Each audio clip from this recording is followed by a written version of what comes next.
Buong suporta ang ipinahayag ng local government unit ng Maasim sa isinagawang mobile registration at modified basic safety training ng Marina Regional Office 12 na naglalayong palakasin ang kaalaman ng mga bangkero sa maritime safety.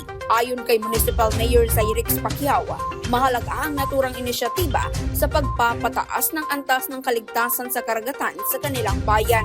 Rest assured po na ang munisipyo, ang ating local government unit ng Maasim, kasama po ng ating mga opisyalis ng munisipyo ay patuloy po na magbibigay ng support sa ahensya ng Marina and of course sa ating mga fisher folks para mabigyan po sila ng tulong at kung ano pa mo yung programa na pwede natin ilagdag para po sa ikakabubuti ng ating mga constituents sa ating munisipyo. Nagpahayag naman ang pasasalamat ang mga benepisyaryo ng programa, partikular sa mga serbisyong inilapit sa kanilang komunidad. Daghang salamat Marina. Tungod ni ining file registration modified basic training nakalisensya mi di kay ming datan ugas to di na may makaadto sa inyo ang opisina. Daghang salamat.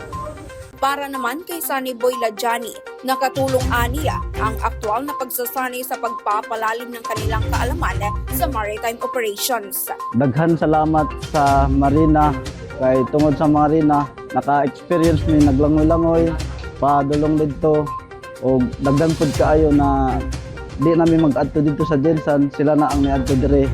Perting daghan salamat sa inyo ha. Samantala, binigyang diin ni Bikbik Sampang Paitong, isang tour boat operator ang kahalagahan ng pagdadala ng Marina ng mobile registration upang mapadali ang proseso ng pagrerehistro ng kanilang mga bangka.